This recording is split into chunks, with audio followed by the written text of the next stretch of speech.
ونستغفره ونعوذ بالله من شرور أنفسنا ومن سيئات أعمالنا من يهده الله فلا مضل له ومن يضلل فلا هادي له وأشهد أن لا إله إلا الله وحده لا شريك له وأشهد أن محمدا عبده ورسوله أما بعد فقد قال تعالى يا أيها الذين آمنوا اتقوا الله حق تقاته ولا تموتن إلا وأنتم مسلمون يا أيها الذين آمنوا كتب عليكم الصيام كما كتب على الذين من قبلكم لعلكم تتقون أياما معدودات إلى آخر الآية. أما بعد فقد قال تعالى يا أيها الذين آمنوا اتقوا الله وقولوا قولا سديدا يصلح لكم أعمالكم ويغفر لكم ذنوبكم ومن يطع الله ورسوله فقد فاز فوزا عظيما. আলহামদুলিল্লাহ, প্রশংসা আল্লাহ রাব্বুল আলামিনের জন্য যে আল্লাহ রাব্বুল আলামিন আমাদেরকে জুমার দিনে গুরুত্বপূর্ণ একটি মাসে রমজানের শেষ জুমাতে অনুগ্রহ করে দয়া করে আমাদেরকে মসজিদে আসার মতো তৌফিক দান করেছেন। যে আল্লাহ তাআলা আমাদের সুযোগ দিলেন তার শুকরিয়া করি, সকলেই বলি আলহামদুলিল্লাহ। দরুদ ও সালাত বর্ষিত হোক মানবতার মুক্তিদূত আহমদ মুস্তফা মুহাম্মদ মুস্তফা সাল্লাল্লাহু আলাইহি ওয়াসাল্লামের উপর, যে রাসূল সাল্লাল্লাহু আলাইহি ওয়াসাল্লাম সত্যিকার অর্থে রমজানুল মুবারক মাসকে এমন সুন্দরভাবে কাটিয়েছেন যা পৃথিবীর শেষ দিন পর্যন্ত আদর্শ হিসেবে থাকবে, এবং এই আদর্শের ভিত্তিতে যারা চলবেন পৃথিবী শেষ হলেও আখিরাতেও তারা মুক্তি পাবেন। যে রাসূল সাল্লাল্লাহু আলাইহি ওয়াসাল্লাম এত সুন্দর আদর্শ আমাদের জন্য রেখেছেন, সর্বাঙ্গীন সুন্দর নিখুঁত জীবন আদর্শ, তার উপর দরুদ ও সালাত বর্ষিত হোক, সকলে বলি সাল্লাল্লাহু আলাইহি ওয়াসাল্লাম। অতঃপর উপস্থিত সম্মানিত মুসল্লিয়ানে কেরাম, পর্দার আড়ালে প্রিয় বোনেরা, আজকে আপনাদের সামনে রমজানের শেষ সপ্তাহে সিয়াম ও রমাদানের বাস্তব কিছু শিক্ষার বিষয়ে আলোচনা করব বলে আশা করছি। ওমা তৌফিক ইল্লা বিল্লাহ, আলাইহি তাওয়াক্কালতু ওয়া ইলাইহি উনীব। এবং শেষের দিকে আমাদের সামনে যেহেতু ঈদ আসছে, তার আগে আর শুক্রবার নেই, এজন্য ঈদ সম্পর্কেও কিছু আদব আহকাম বর্ণনা করব বিইذنিল্লাহি তাআলা। আমি জেনেছি ইতিপূর্বে সাদাকাতুল ফিতর সহ আরও অন্যান্য বিষয়ে আলোচনা হয়ে গেছে, এই জন্য সাদাকাতুল ফিতর বা ইত্যাদিতে কোনো লম্বা আলোচনা নয়। যখন এর থেকে শিক্ষামূলক বিষয় আসবে, সামান্য দু একটি কথা হয়তো সেখানে আলোচনা করব বিইذনিল্লাহি তাআলা। প্রথমত, আমরা এই সিয়ামের কোন মাসে ছিলাম, এই মাসটাকে পালন করলে আসলে কত মর্যাদার, এটা যদি আমরা খেয়াল করি তাহলে আমরা ইতিপূর্বে হয়তোবা জেনেছি যে রাসূলুল্লাহ সাল্লাল্লাহু আলাইহি ওয়াসাল্লাম এই মাসের ব্যাপারে কত গুরুত্ব দিয়েছেন। আমরা দুইজন ব্যক্তির কথা জেনেছিলাম, যে একজন আগে শহীদ হয়েছে আর আরেকজন ব্যক্তি 1 বছর জীবিত ছিল, সিয়াম পালন করেছে, অন্যান্য ইবাদত করেছে। আবু হুরায়রা থেকে বর্ণিত হাদিসে তালহা বিন জুবাইর রাদিয়াল্লাহু আনহু তিনি এই ব্যাপারে কি বলেছিলেন, যে আমি দেখলাম যেই ব্যক্তি শহীদ হলো সেই ব্যক্তির চেয়ে যেই ব্যক্তি রমজান মাস পেল এবং পাওয়ার পর আমল করলো এবং 6000 রাকাত বছরে 1 বছর জীবিত থাকাতে আরও বেশি সালাত আদায় করলো, ওই ব্যক্তির জন্য জান্নাতে আগে যাচ্ছে। সুবহানাল্লাহ, সেই সুযোগ আমাদের থেকে যেন চলে যাচ্ছে। অল্প সময় আছে, যতটুকু সময় আছে আমরা যেন এই সময়টুকুতে সিয়াম, কিয়াম, লাইলাতুল কদর এটাকে অনুসন্ধানের ইবাদত হিসেবে আমাদের সময় কাটানো সহ আরও যত ইবাদত বন্দেগী আছে সেগুলো যেন আমরা যথার্থভাবে পালন করতে পারি। আল্লাহ তাআলা আমাদেরকে তৌফিক দান করুন, আমিন।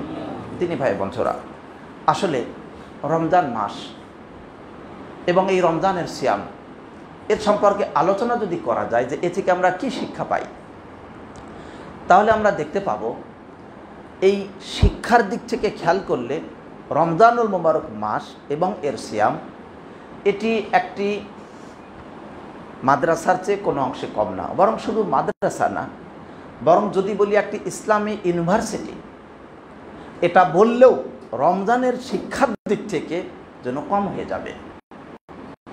কারণ একটি ইউনিভার্সিটিতে যত ইসলামী শিক্ষা দেওয়া হতো, ইসলামী ইউনিভার্সিটিতে মানুষকে সভ্যতার শিক্ষা দেওয়া, জ্ঞানের শিক্ষা দেওয়া, মানুষকে সুবিন্যস্ত করা, মানুষকে তৈরি করা, উত্তম জাতি হিসেবে বানানোর জন্য যত ধরনের শিক্ষা দেওয়া হয়, বলা চলে 100 বছরে যত মানুষকে একটি ইসলামিক ইউনিভার্সিটি শিক্ষা দিয়ে সভ্য করতে না পারে, রমাদানুল মোবারক মাস এক মাসই যেন সারা বিশ্বব্যাপী মুসলমানকে তার চেয়ে বহু গুণ সভ্য করে তোলে। সুবহানাল্লাহ। তাই এই রমাদানুল মোবারক মাস এর শিক্ষার দিক থেকে এটা একটা ইউনিভার্সিটির চেয়েও বহু ব্যাপক। আল্লাহ রাব্বুল আলামিন এই মাসের ব্যাপারে যে শিক্ষা দিয়েছেন, শুধু এই মাস না, প্রকৃতপক্ষে সময়ের বা কালের পরিক্রমায় কাল আসে এবং যায়, দিন যায় রাত আসে, রাত যায় দিন আসে। কখনো রাত ছোট হয় দিন বড় হয়, কখনো দিন বড় হয় রাত ছোট হয়, কখনো রাত বড় হয় দিন ছোট হয়। এইভাবে এই যে পরিক্রমার মাঝে আল্লাহ তাআলা বহু নিদর্শন এবং শিক্ষা রেখেছেন, তারই একটি প্রেক্ষাপট রমজান মুবারক মাস আসে এবং যায়। আল্লাহ সুবহানাহু ওয়া তাআলা যেই শিক্ষাগুলো এখানে আলোচনা করেছেন, সেই আলোচনাগুলি আমরা এখানে করব বিইذنিল্লাহ। প্রথমত, রমজান মাস যখন আসে আমাদের মাঝে যারা মুমিন ব্যক্তি, তাদের মাঝে একটি আনন্দের বন্যা বয়ে যায়, একটি সুন্দর সময় তারা যেন উদযাপন করবে। এটা আল্লাহ তাআলার পক্ষ থেকে দয়া এবং অনুগ্রহ, আর এই অনুগ্রহের জন্যই আমরা আনন্দিত হই। তাই শিক্ষা হলো, আল্লাহ তাআলা বলেন, কুল বিফাদলিল্লাহি ওয়া বিরহমাতিহি ফাবিযালিকা ফালইফরাহু, বলুন আল্লাহর দয়া এবং তার রহমতের দ্বারাই তারা যেন আনন্দিত হয়। আল্লাহর দয়া, যেমন রমাদানুল মোবারক মাস দিয়েছিলেন আমাদেরকে দয়া করে, এর দ্বারা আমরা আনন্দিত হয়েছি। অতএব আল্লাহ তাআলা দয়া করে মুহাম্মদ সাল্লাল্লাহু আলাইহি সাল্লামকে দিয়েছেন সারা বিশ্বের রহমত স্বরূপ, তার দ্বারা আমাদের আনন্দিত হওয়া।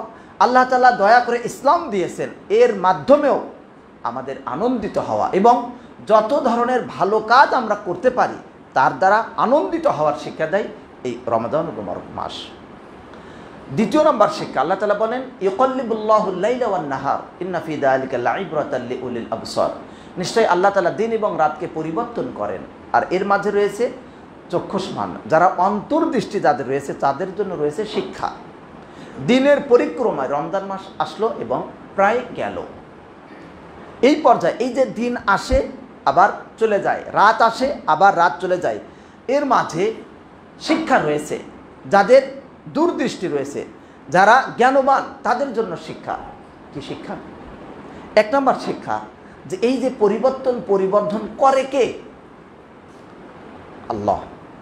নিশ্চয় এই পরিবর্তনকারী একজন আছেন, তিনি কি চান এই পরিবর্তনের মাধ্যমে, সেই শিক্ষা গ্রহণ করা। রমজান আসলো এবং গেল, এই যে পরিবর্তন হচ্ছে বা প্রায় যাচ্ছে, আসলো এবং গেল, কে নিয়ে আসলো আর কে নিয়ে গেল? যিনি নিয়ে আসলেন এবং যিনি নিয়ে গেলেন তিনি হলেন এর স্রষ্টা, সকল মাখলুকের স্রষ্টা আল্লাহ। অতএব এই পরিবর্ধনকারী একজন আছেন, তার উপরে বিশ্বাস করা, সব কিছুর তিনি স্রষ্টা, তিনি লালনকর্তা, পালনকর্তা, তিনি এগুলো করেন, একমাত্র তিনিই করেন, অন্য কেউ পারে না। এটা শিক্ষা দেয় তাওহীদের শিক্ষা। একজন স্রষ্টা আছেন, তার প্রতি বিশ্বাস করার শিক্ষা দেয়। দিন এবং রাতের পরিবর্তন, আল্লাহ তাআলা তাই বলেন, ইন্না ফি খালকিস সামাওয়াতি ওয়াল আরদি ওয়া ইখতিলাফিল লাইলি ওয়ান নাহার লাআয়াতিন লিউলিল আলবাব, নিশ্চয় আসমানসমূহ এবং জমিনকে সৃষ্টির মাঝে, দিন রাতের পরিবর্তনের মাঝে বহু নিদর্শন আছে জ্ঞানী ব্যক্তিদের জন্য, জ্ঞানবানদের জন্য। তাফসীর সাদিতে এসেছে যে এর মাঝে বিস্তারিত যে কত শিক্ষা রয়েছে, এই শিক্ষা গণনা করা, সীমাবদ্ধ করা, এটা কোনো মাখলুকের পক্ষে সম্ভব নয়। এই শিক্ষা থেকে আমরা সব শিক্ষা আলোচনা করতে পারবো না, তবে আমাদের সময় সাপেক্ষে আমরা কিছু গুরুত্বপূর্ণ শিক্ষা আলোচনা করব বিইذনিল্লাহ। তাহলে আমরা দ্বিতীয় নম্বর শিক্ষা পেলাম যে এর মাধ্যমে আল্লাহ তাআলা যে আছেন, এই পরিবর্ধনকারী একজন রয়েছেন, তার প্রতি বিশ্বাস করা, তাওহীদের উপরে, একত্ববাদের উপরে আমাদের অটল থাকা। তিন নম্বর শিক্ষা, এটি মৃত্যু এবং আখিরাত দিবসকে স্মরণ করে দেয়। যেমনভাবে আল্লাহ তাআলা দিন রাতের পরিবর্তন করে, দিন আসে আবার চলে যায়, রাত আসে আবার চলে যায়, রমজান মাস আসলো আবার চলে যাচ্ছে বা চলে যাবে, যেমনভাবে সে আসলো এবং গেল, অনুরূপভাবেই আমরা একসময় ছোট ছিলাম, আস্তে আস্তে বড় হলাম, বড় হওয়ার পর আস্তে আস্তে আমরা আবার চলে যাব, যেমন এসেছি এবং আবার যাব। এর মাধ্যমে রমজান যেমন চলে গেল এটা স্মরণ করে দেয় আমার মতো আপনাকেও যেতে হবে, আমাদের সবাইকে যেতে হবে। তাই সেই যাওয়ার জন্য প্রস্তুত হওয়া। তাহলে এটা স্মরণ করে দেয় মৃত্যুকে, যে আমার এক সময় শেষ হয়ে যাবে। এটা স্মরণ করে দেয় মৃত্যুর পর আখিরাত দিবসে আমাকে আবার একত্রিত করা হবে, আমি চিরদিন থাকবো না, আমি কিয়ামত পর্যন্ত থাকতে আসেনি, তার মতোই আমাকেও যেতে হবে। এই শিক্ষা আমাদের নেওয়া উচিত। 4 নম্বর যেটি শিক্ষা, যে এটি রমজান মাস, এটি গুরুত্বপূর্ণ কাজের জন্য প্রস্তুতি গ্রহণের শিক্ষা দেয়। যখন রমজান মাস এসেছিল তার আগে আমরা বিশেষভাবে প্রস্তুত হয়েছিলাম যে কিভাবে রমজানকে সুন্দরভাবে পালন করব। রাসূলুল্লাহ সাল্লাল্লাহু আলাইহি ওয়াসাল্লাম এর ব্যাপারে বিশেষভাবে ভূমিকা দিয়েছেন। আজকের সব হাদিস, এইগুলোর ফজিলত, মাসাইল, এইসব বিষয় নিয়ে আমাদের আলোচনা হবে না ইনশাআল্লাহ। শুধু শিক্ষা যেটুকু আছে সেই অংশটুকু আমরা হাদিস থেকে উল্লেখ করব বিইজনিল্লাহ, অন্যথায় আমাদের সময় হবে না। রাসূলুল্লাহ সাল্লাল্লাহু আলাইহি ওয়াসাল্লাম তিনি রমজান মাস আসার ব্যাপারে সাহাবীদেরকে বললেন, আতাকুম শাহরু রমাদান, তোমাদের কাছে রমজান মাস এসেছে, তার মানে এই মাস যে আসলো এই মাসে তোমরা প্রস্তুতি নাও, এই মাসের জন্য তোমরা প্রস্তুত হয়ে যাও। এবং নবী সাল্লাল্লাহু আলাইহি ওয়াসাল্লাম নিজেও এই মাসের প্রস্তুতি নিতেন, যার কারণে শাবান মাসেই তিনি রোজা রাখতেন।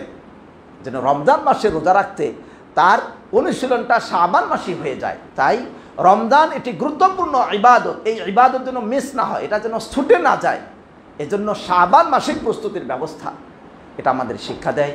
যে আমাদের যত গুরুত্বপূর্ণ কাজ আছে, সালাত এর প্রস্তুতি নিতে হবে আগেই, সিয়াম এর প্রস্তুতি আগেই, হজ এর প্রস্তুতি আগেই নিতে হবে। বিবাহ করা, হঠাৎ বিবাহের দিন অস্থির হয়ে যাওয়া না, অগ্রিম প্রস্তুতি নেওয়া, যেমন রমজানের জন্য আমরা প্রস্তুতি নিয়েছিলাম। অনুরূপভাবে জীবনের যত গুরুত্বপূর্ণ কাজ আছে সব কাজে অগ্রিম প্রস্তুত হওয়া, এটা হলো রমজানের শিক্ষা। উম্মে সালমা থেকে বর্ণিত হাদিসে আমরা রমজানের আগে শাবান মাসে শুনেছি রাসূলুল্লাহ সাল্লাল্লাহু আলাইহি ওয়াসাল্লাম সারা শাবান মাস ব্যাপী এবং সিয়াম যেন টানা 2 মাস অর্থাৎ বেশিরভাগ মাস শাবানের রোজা রেখেছেন এই প্রস্তুতির জন্য। তাই আমাদের উচিত হবে আমরা যেন প্রস্তুতি গ্রহণ করি।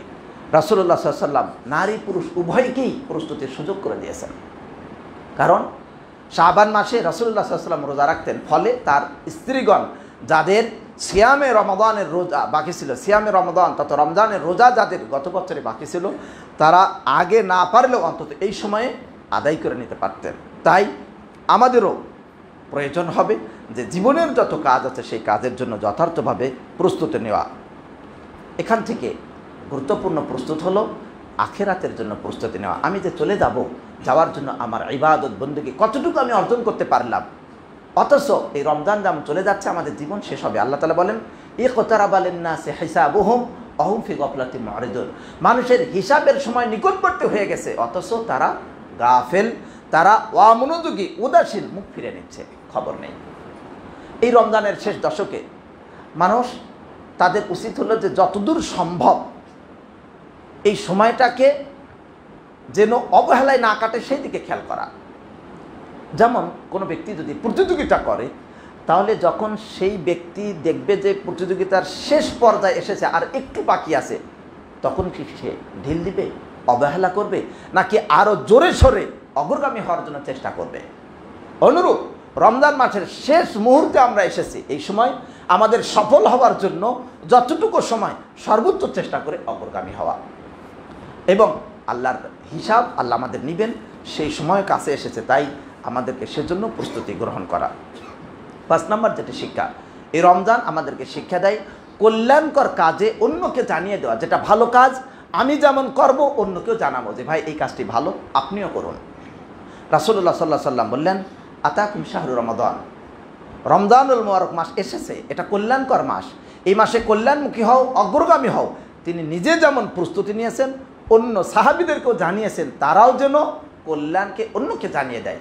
তাই আমরা রমজানের আগেই বা অন্য যে কোনো ভালো কাজের জন্য অন্যকে আমরা শিক্ষা দেব, অন্যকে আমরা বলবো যে ভাই সালাতের সময় হয়ে গেছে, কারণ সালাতে আসা কল্যাণকর কাজ, মঙ্গল, সফলতা সালাত। আর সালাতু খায়রুম মিনান নাওম, ঘুমের চেয়ে উত্তম। হাইয়া আলা সালাহ, এসো সালাতের দিকে, হাইয়া আলাল ফালাহ, এসো সফলতার দিকে, কল্যাণের দিকে।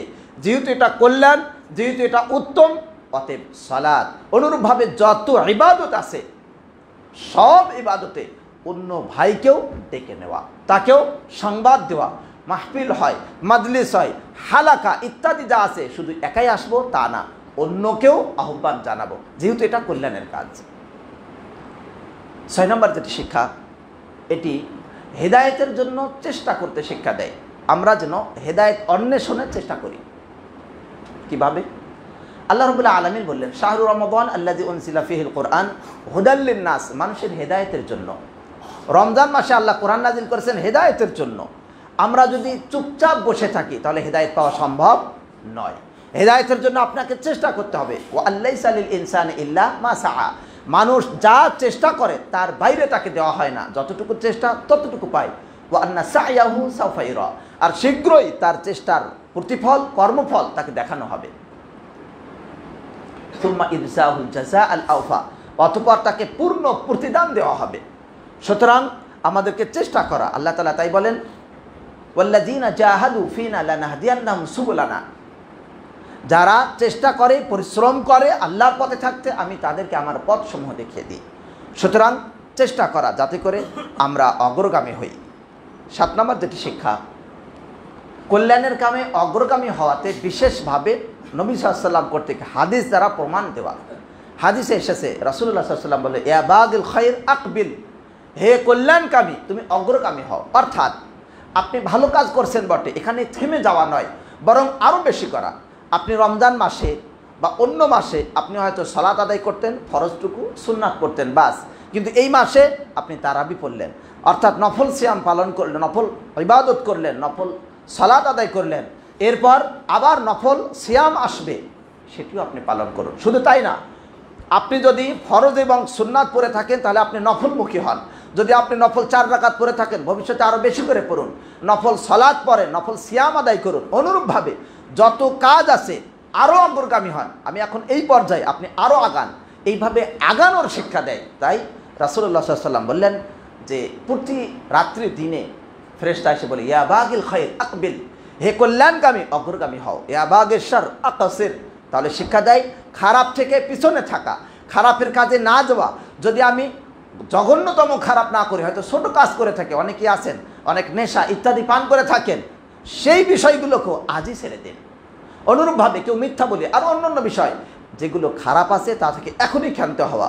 যদি অল্প হয়ে থাকি তাহলে আরও বেশি ক্ষান্ত হওয়া। আর কল্যাণের কাজে যতটুকু করি তার চেয়ে আরও অগ্রগামী হওয়া। কারণ রমজানে আসলে আমরা এই আলোচনা শুনি। 8 নম্বর যেটি শিক্ষা, কল্যাণের কাজে, ভালো কাজে অন্যকে সহজতর করে দেওয়া। যেটি কল্যাণকর কাজ দুর্বোধ্য, কষ্টকর না রাখা। এমনকি ব্যক্তিগত কাজ, রাষ্ট্রীয় কাজ, কারখানা হোক, ইন্ডাস্ট্রি হোক, যেখানকার কাজ হোক, অথবা অফিস, আদালত, কর্মসংস্থান, সব জায়গাতেই আপনি আপনার যিনি অধীনস্থ তার জন্য কাজকে সহজ করে দিন, কঠিন করবেন না। রমজানের এটি শিক্ষা। কারণ রাসূলুল্লাহ সাল্লাল্লাহু আলাইহি ওয়াসাল্লাম বললেন, যখন রমজান মাস আসে ফুতিহাত আবওয়াবুল জান্নাহ, জান্নাতের দরজা খুলে দেওয়া হয়, জাহান্নামের দরজা বন্ধ করে দেওয়া হয়, শয়তানকে শৃঙ্খলিত করা হয়। এই সবগুলোর দ্বারা বান্দা যেন তার আমলকে যথার্থভাবে করতে পারে। আল্লাহ তাআলা আমাদের জন্য সহজ করে দিলেন যেন এই মাস আমরা যথার্থ কাজে লাগাতে পারি। সুতরাং আপনার অধীন যিনি আছেন তার জন্য আপনি কর্মসংস্থানকে সহজ করে দিন, তার জন্য কঠিন করবেন না, যেন সে ভালোভাবে কাজ করতে পারে। এই সহজতর করা, এটা রমজানের একটি অন্যতম শিক্ষা। আমরা যে হাদিস শুনলাম, বারবার আমরা শুনে থাকি, এটি বুখারীর হাদিস 3277 নম্বর। প্রত্যেকটি আমরা এই হাদিসগুলো আমরা শুনে আসি। এরপরও 8 নম্বর যেটি শিক্ষা, সিয়াম, বিরত থাকা। শাব্দিক অর্থ বিরত থাকা। সিয়ামের মাধ্যমে বিরত থাকা আমরা অবশ্যই হয়তো জেনেছি। এই বিরত থাকা আপনার চোখের জন্য বিরত থাকা, হাতের জন্য বিরত থাকা, আপনার কানের জন্য বিরত থাকা, পায়ের জন্য বিরত থাকা, অন্তরের জন্য বিরত থাকা। কি প্রত্যেকটার জন্য আলাদা আলাদা। হাত কোনো অন্যায় স্পর্শ করা থেকে বিরত থাকবে, সিয়াম পালন করবে। যেমন রমজান মাসে আমি অন্যায় করিনি, হাতের জন্য, পায়ের জন্য অন্যায় থেকে বিরত থাকা।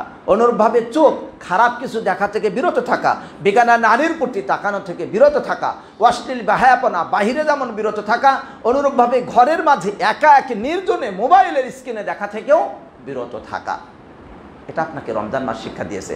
শুধু রমজানের জন্য এটি নয়, এই ট্রেনিং সারা বছর ব্যাপী, সারা জীবন ব্যাপী, সবসময়। তবে রমজানে আরও গুরুত্বের সাথে এই সিয়াম আপনাকে সব সময় অন্যায় থেকে বিরত থাকার জন্য শিক্ষা দেয়। আল্লাহ তাআলা এই সিয়াম যেন আমাদের যথার্থ করেন, আমিন। আল্লাহ তাআলা বলেন, ইয়া আইয়ুহাল্লাযীনা আমানু কুতিবা আলাইকুমুস সিয়াম কামা কুতিবা আলাল্লাযীনা মিন ক্বাবলিকুম লাআল্লাকুম তাত্তাকুন। সিয়াম তোমাদের উপরে ফরজ করা হয়েছে যাতে মুত্তাকি হতে পারো, বিরত থাকতে পারো, ভালো কাজ করতে পারো, অন্যায় থেকে বিরত থাকতে পারো। এর নাম তাকওয়া।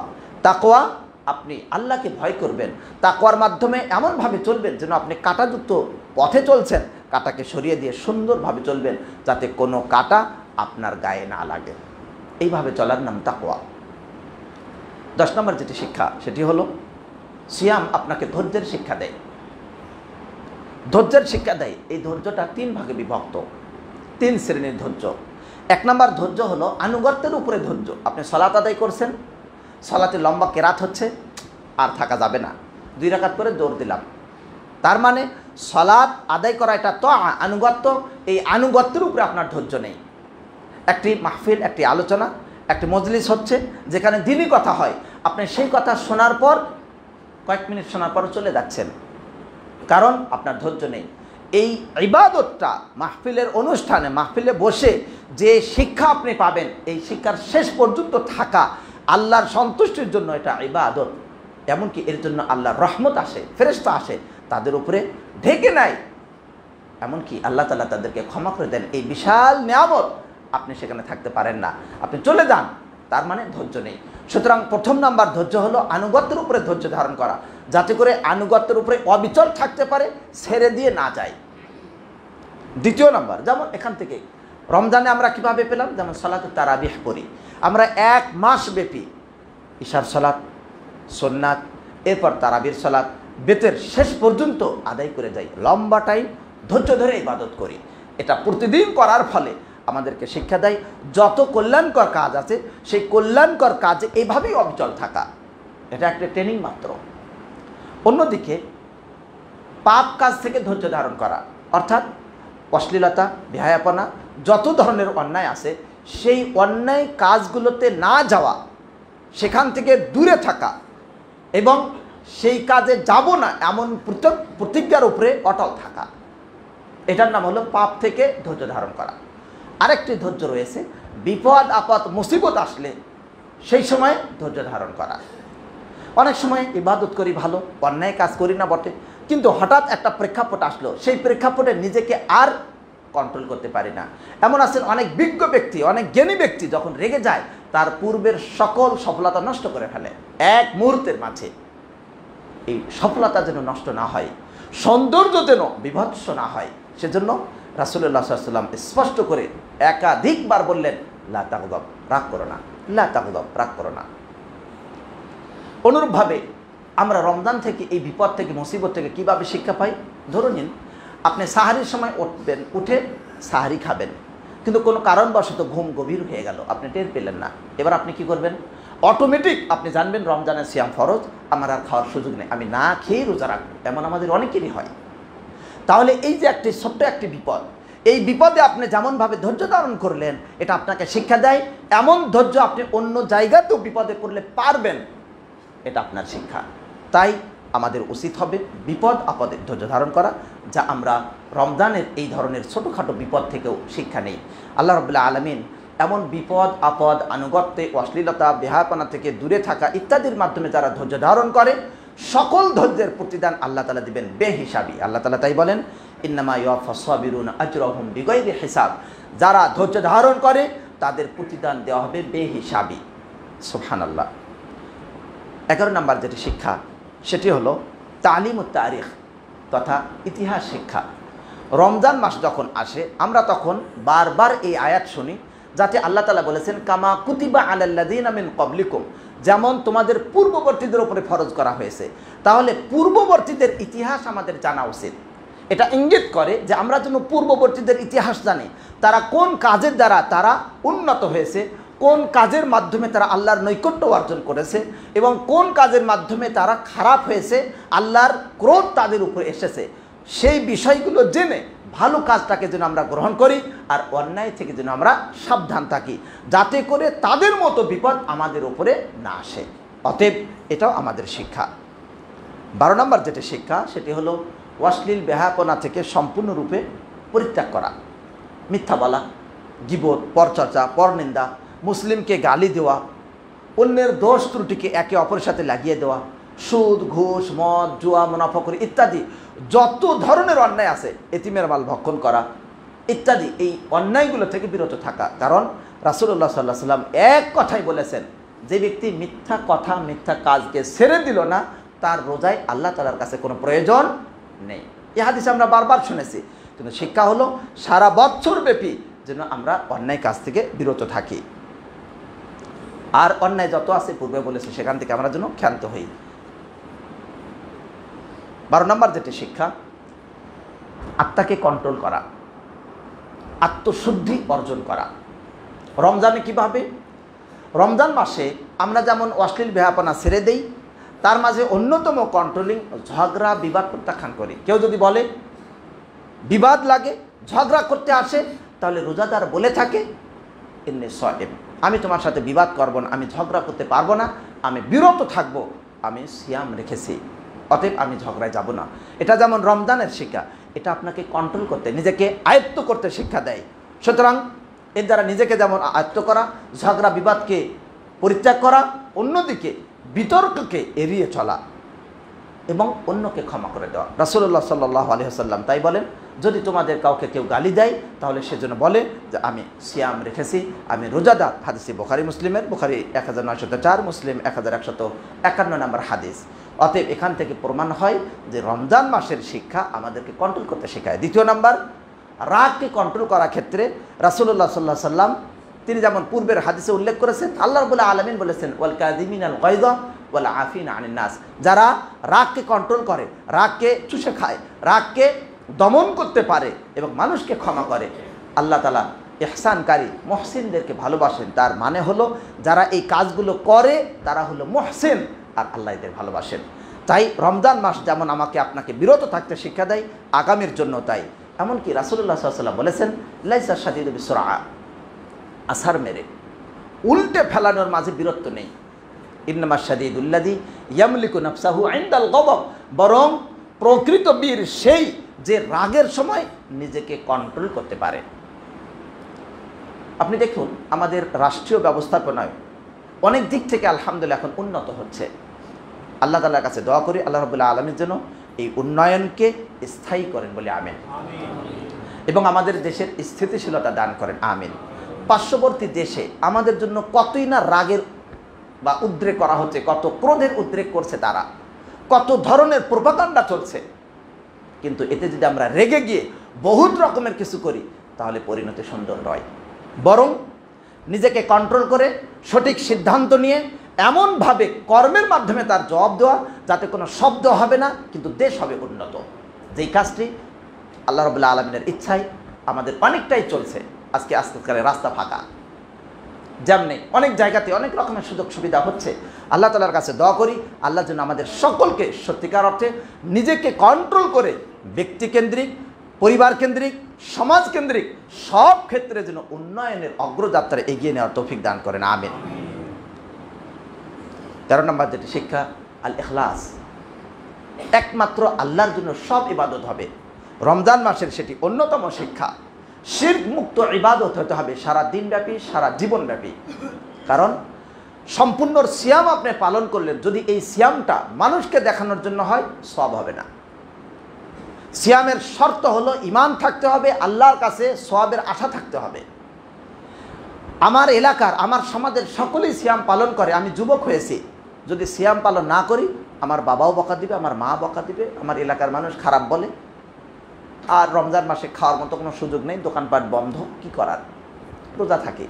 এইভাবে রোজা থাকলে কোনো সওয়াব নেই।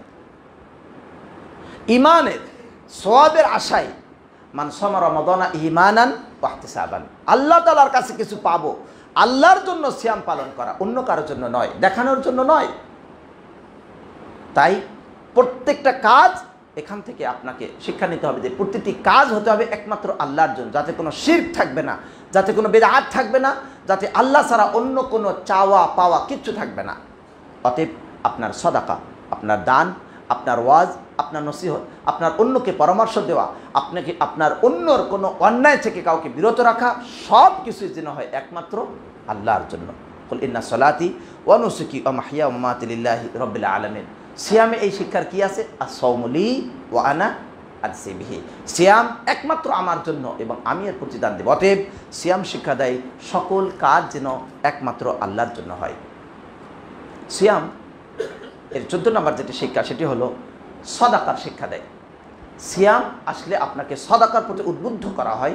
আপনি সারা বছরব্যাপী অল্প করে হোক কিন্তু সদাকা করুন। যেমন প্রথম নাম্বার জাকাত এই রমজান মাস আসলে আমরা দিয়ে থাকি। আমরা একটা বিশেষভাবে শিক্ষা নিই যে হ্যাঁ জাকাতটা এখন দিতে হবে।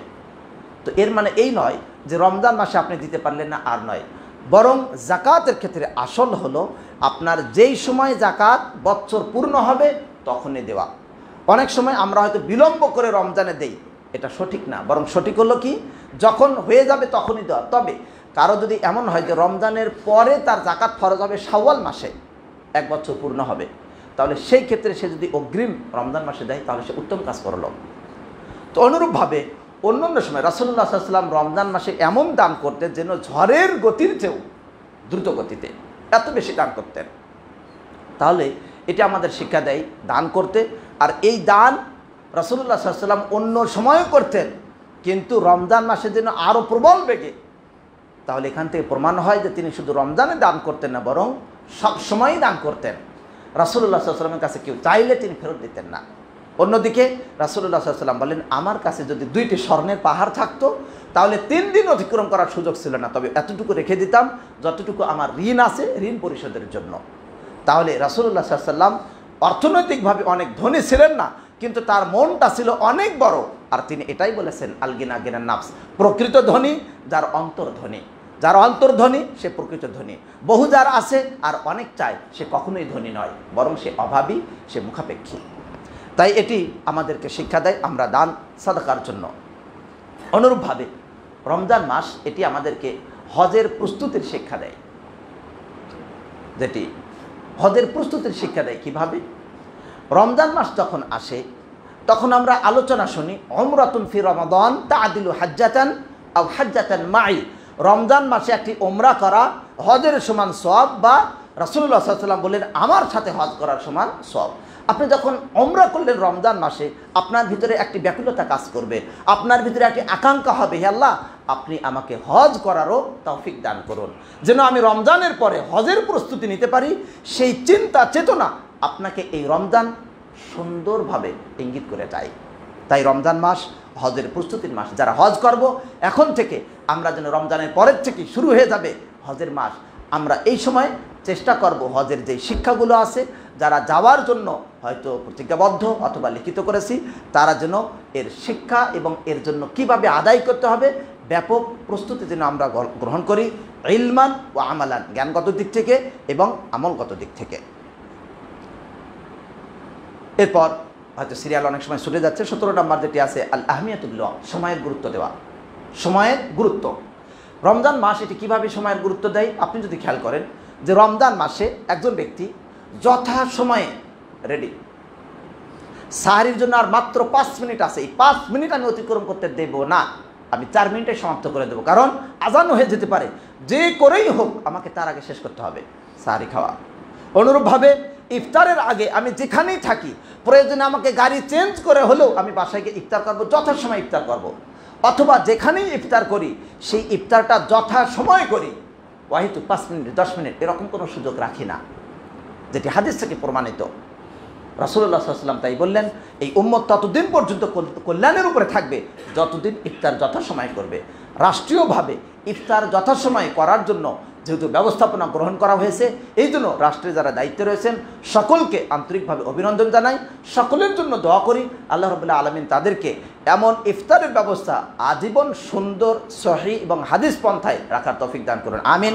এবং অন্যান্য যত সমস্যাগুলো আছে আসরের সালাত সহ আরও অন্যান্য যেই ব্যবস্থাপনাগুলো আছে রাষ্ট্রীয়ভাবে কিছুটা অবহেলায়, সেইগুলোও যেন কোরআন এবং সুন্নাহ ভিত্তিক হয়, সেই দোয়া করি রাষ্ট্রীয় সকল দায়িত্বশীলের জন্য আল্লাহ তাআলা কবুল করুন, আমিন। দিনী ভাই বন্ধুরা, রাসূলুল্লাহ সাল্লাল্লাহু আলাইহি ওয়াসাল্লাম তাই বলেছেন কিয়ামত পর্যন্ত মানুষ কল্যাণের উপরে থাকবে যতক্ষণ তারা যথাসময় ইফতার করবে। তাহলে যথাসময় ইফতার করা, যথাসময় সাহারি খাওয়া, যথাসময় তারাবি সালাত আদায় করা, এই সবগুলোকে যেভাবে রুটিন মাফিক সময়ের গুরুত্ব দিয়ে করা, এটা আপনাকে শিক্ষা দেয় আপনার সারা জীবনের যত সময় আপনি পাবেন, সবগুলো সময়কে গুরুত্বের সাথে কাজে লাগানো। 18 নম্বর যেটি তিলাওয়াতুল কোরআন। রমজান মাস আসলেই কোরআনুল কারীম বেশি বেশি পাঠ করি। রাসূলুল্লাহ সাল্লাল্লাহু আলাইহি ওয়াসাল্লাম রমজান মাসে 2 বার খতম করেছেন। যেমনভাবে জিবরিল তাকে শুনিয়েছেন, তিনিও জিবরিলকে শুনিয়েছেন। এইভাবে শোনানোর মাধ্যমে তিনি রমজান মাস আসলে তিলাওয়াতুল কোরআনের প্রতি বেশি গুরুত্ব দিতেন। আমরাও অন্য মাসের তুলনায় কিছুটা হলেও গুরুত্ব বেশি দেই, কিন্তু এই গুরুত্বটা রমজানের পর ছেড়ে দিলে হবে না। আপনি যেমন রুটিন করেছেন, এইখানে আপনি সময় পেয়েছেন, যদি সময় পান 1 ঘন্টা, আপনি অন্য সময় রুটিন মাফিক অল্প সময় কোরআন তেলাওয়াত করুন, প্রতিদিন কোরআন তেলাওয়াত করুন। কিতাবুন আনসালনাহু ইলাইকা মুবারাক, আমি এই কিতাবকে নাজিল করেছি আপনার কাছে, এটি হলো বরকতময় কিতাব, এটা মুবারক কিতাব। এই কিতাব যত বেশি পড়বে তত বেশি বরকত হবে, অক্ষরে অক্ষরে বরকত হবে, অক্ষরে অক্ষরে সওয়াব হবে। তাই এই কিতাব আমরা পরবর্তীর জন্য পাঠ করি, যেমন রমজান মাসে পাঠ করি। 19 নম্বর যেটি শিক্ষা, যাও আজ-জুহুদু ফিদ দুনিয়া, দুনিয়া বিমুখতা। রমজান মাস এটা আমাদেরকে দুনিয়া বিমুখতার শিক্ষা দেয়। যেমন রমজান মাসে আমরা বাড়িকে পরিত্যাগ করি, শেষ দশকে আমরা ইতিকাফ করি। এই শেষ দশকে ইতিকাফ করার কারণে সে পরিবার পরিজন সব কিছু ছেড়ে দিয়ে সে যেন এক প্রকার দুনিয়াকেই পরিত্যাগ করলো, করে আল্লাহমুখী হলো। এই 10 দিন যদি পারে তাহলে সে সারা জীবনব্যাপী দুনিয়ার ভোগবিলাসকে পরিত্যাগ করে আল্লাহর সন্তুষ্টির জন্য হালাল খাওয়া, এতে কষ্ট হোক, এটা তাকে শিক্ষা দেয়। আমি যেমন পরিবার থেকে বিচ্ছিন্ন হতে পারি এই 10 দিনের জন্য, তাই পরিবারের অযাচিত অনাকাঙ্ক্ষিত শরীয়ত গর্হিত কোনো ইচ্ছা আকাঙ্ক্ষা পূরণে আমি সর্বদা রেডি। তাতে আমার পরিবার যদি কষ্ট পায় আমার কোনো যায় আসে না। যেমন স্বাভাবিকভাবে অনেক সময় অনেকেই আছেন যাদের পরিবার পরিজনে অনেক চাহিদা থাকা সত্ত্বেও, অনেক প্রয়োজন থাকা সত্ত্বেও তারা পরিবারকে পরিত্যাগ করে ইতিকাফ করেন। অনেক উন্নত মানের ব্যবসা, লক্ষ লক্ষ টাকা তার ইনকাম হবে, সব কিছু ছেড়ে দিয়ে সে 10 দিন ইতিকাফে বসেন। এটা যদি সে পারেন, যদি তিনি এই কাজটি করতে পারেন, তাহলে ভবিষ্যতেও যে কোনো ক্ষেত্রে দুনিয়াকে ত্যাগ করে আখিরাতমুখী হওয়া এটা তার জন্য সম্ভব। এটি শিক্ষা দেয় রাসূলুল্লাহ সাল্লাল্লাহু আলাইহি ওয়াসাল্লাম। তাই রমজান মাসে ইতিকাফ করতেন শেষ দশকে। 19 নম্বর যেটি শিক্ষা, 20 নম্বর শিক্ষা, এটা হলো কিয়ামুল লাইল, রাত্রি যাপন করা, তাহাজ্জুদ আদায় করা।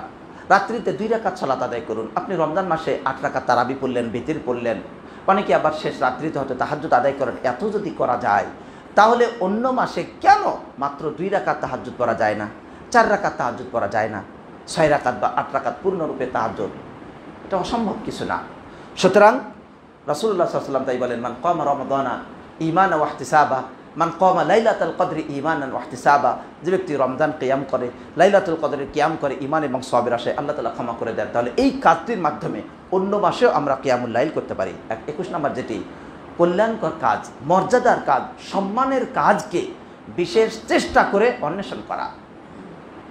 রাসূলুল্লাহ সাল্লাল্লাহু আলাইহি ওয়াসাল্লাম বললেন লাইলাতুল কদর সম্পর্কে, তোমরা লাইলাতুল কদর অনুসন্ধান করো শেষ দশকে। এখানে 2-3টি পয়েন্ট আমাদের খেয়াল করার এই শাখার অধীনে। 1, লাইলাতুল কদর এখন আমরা নির্ধারিতভাবে বলতে পারি না যে কোন রাত। কেউ মনে করে 27 বিশেষ করে পালন করে, এটা ঠিক নয়। কিন্তু 27-এর হাদিস আছে, 25-এর হাদিস আছে, 21-এর হাদিস আছে, যে কেউ 21 তারিখে মনে করেছেন, কেউ 25 তারিখে। নবী সাল্লাল্লাহু আলাইহি ওয়াসাল্লাম বলেছেন হ্যাঁ ঠিক আছে 25। কারণ কি? কারণ হলো কোনো রমজান মাসে হয়তো 21-এ, কোনো রমজানে 23-এ, কোনো রমজানে 25-এ, কোনো রমজানে 27-এ, কখনো 29-এ। সুতরাং এক রমজানে এক একজন সাহাবীর বর্ণনা এক এক রকম। এখান থেকে প্রমাণ হয় নবী সাল্লাল্লাহু আলাইহি ওয়াসাল্লামের বর্ণিত শেষ দশক বা বিশেষ করে বেজোর 5 রাত একটি বিষয়।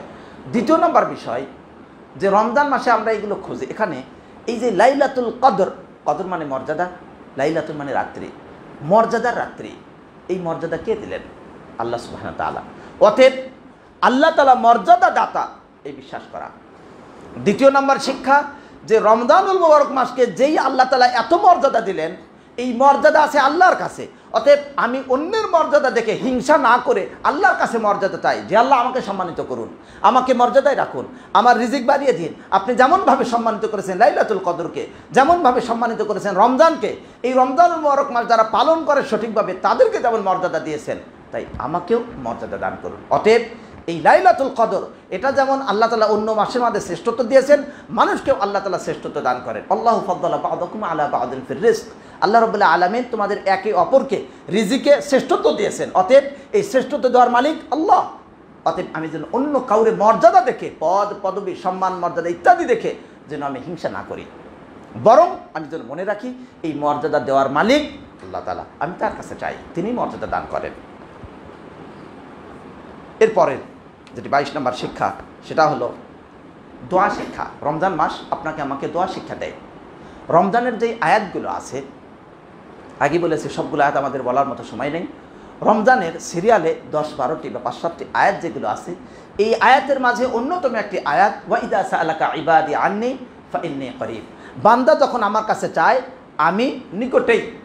এখানে আল্লাহ তাআলা এই কথা বলেননি যে আপনি বলে দিন আমি নিকটে, আপনি বলে দিন, এই মাধ্যমটুকু আল্লাহ তাআলা রাখেননি। সুবহানাল্লাহ। দোয়া করার সময় সরাসরি আল্লাহর কাছে দোয়া করা, যার কারণে আমরা অনেক জায়গায় কোরআনের আয়াতে পড়ি যে যখন আপনাকে তারা জিজ্ঞাসা করে ইসআলুনাকা আনিল খামরি ওয়াল মাইসির কুল ফীহিমা ইসমুন কাবীর, তারা আপনাকে মদ জুয়া সম্পর্কে জিজ্ঞাসা করে, আপনি বলে দিন যে এর ভিতরে রয়েছে বড় পাপ। তাহলে এখানে আল্লাহ তাআলা একটি সুযোগ রেখেছেন যে আপনি বলে দিন, কিন্তু দোয়ার সময় আল্লাহ তাআলা বললেন ওয়া ইযা সাআলাকা ইবাদি আন্নী ফাইন্নী করিব ফাকুল ইন্নী করিব, তা বলেননি, বলেছেন ফাইন্নী করিব। যখন বান্দা আপনাকে জিজ্ঞাসা করে তবে আমি নিকটে, তবে আপনি বলে দিন আমি নিকটে, তা তিনি বলেননি। সুবহানাল্লাহ। তাহলে আল্লাহ তাআলা কত নিকটে যে রাসূলুল্লাহ সাল্লাল্লাহু আলাইহি ওয়াসাল্লামকে তিনি বলে দেবেন, এই কথাও তিনি এখানে বলেননি। এখান থেকে শিক্ষা হলো এই, রমজানের এই আয়াতগুলোর মাঝে যখন দোয়ার বিষয় আসলো, অবশ্যই দোয়ার একটি আলাদা গুরুত্ব রয়েছে। তাই আমরা ইফতারের সামনে দোয়া করি, সাহারির সময় আমরা দোয়া করার সুযোগ পাই, অন্য সময় আমরা উঠি না। শেষ রাত্রিতে আল্লাহ সুবহানাহু ওয়া তাআলা নিম্ন আসমানে নেমে আসেন, এসে ডাকেন, কে আসো বিপদে আমার কাছে চাও আমি তোমাকে দেব, কে আসো অসুস্থ আমার কাছে সেবা চাও। কোনো পৃথিবীর কোনো হাসপাতাল হয়নি, আল্লাহর কাছে চাইলে আল্লাহ সুবহানাহু ওয়া তাআলা দান করবেন। অনুরূপভাবে শেষ রাত্রিতে আল্লাহ বলেন, কে আসো আমাকে ডাকবে, আমি তার ডাকে সাড়া দেব। এই সুযোগটা আমরা রমজান মাসে পাই, শেষ রাত্রি উঠে আল্লাহর কাছে দোয়া করতে পারি।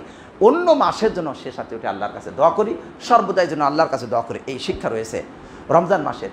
এটি শিক্ষা দেয় ভ্রাতৃত্ব বন্ধন, মুসলমান ভাই ভাই, এই শিক্ষা রমজান মাসেই পাই। রাসূলুল্লাহ সাল্লাল্লাহু আলাইহি ওয়াসাল্লাম বলেছেন, যে ব্যক্তি একজন রোজাদারকে ইফতার করাবে সে তার মতো সওয়াব পাবে। এর মাধ্যমে আমরা অপরকে সিয়ামের দিনে ইফতার করাই, সকলে মিলে সম্মিলিতভাবে একসাথে ইফতার করি, একটি বন্ধন অটুট হয়। মসজিদ ভিত্তিক, মাদ্রাসা ভিত্তিক, বিভিন্ন সংস্থা ভিত্তিক, ব্যক্তিকেন্দ্রিক, পারিবারিক, সামাজিক বিভিন্ন পরিবেশে ইফতারের কি এমন সুন্দর ব্যবস্থাপনা হয়, যার দ্বারা পরস্পরে ভাই ভাই হয়ে যায়। রমজানের পর আমরা আবার কোথায় যাই? রমজানের মাঝে অন্যতম আমরা খেয়াল করি যে ভাইয়েরা সাহরির সময় শেষ হওয়ার সঙ্গে সঙ্গে ফজরের আজান দেন। রমজান পর একদিনের মাঝে তারা অনেক পিছনে গিয়ে আজান দেন। কেন? আপনি এই সময় যদি আজান দিলে সালাত হয় এই টাইমে, ওই সময় কেন হয় না? আপনি সংশোধন করে নিন দিনী ভাই বন্ধুরা। যারা এমন ভুল কাজ করেন তাদের আগামীতে আরও সংশোধন হওয়ার অটল থাকে।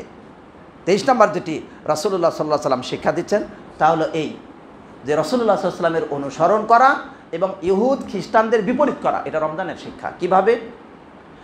যখন রমজান মাস আসে রাসূলুল্লাহ সাল্লাল্লাহু আলাইহি ওয়াসাল্লাম বললেন যে তোমরা সাহারি খাও। কেন? খাওয়ার মাধ্যমে নবী সাল্লাল্লাহু আলাইহি ওয়াসাল্লামের অনুসরণ করা আর ইহুদি খ্রিস্টানদের বিপরীত করা, এটা শিক্ষা দেয় জীবনের যাবতীয় কাজে যেন নবী সাল্লাল্লাহু আলাইহি ওয়াসাল্লামের অনুসরণ করি এবং ইহুদ খ্রিস্টানদের বিপরীত করি।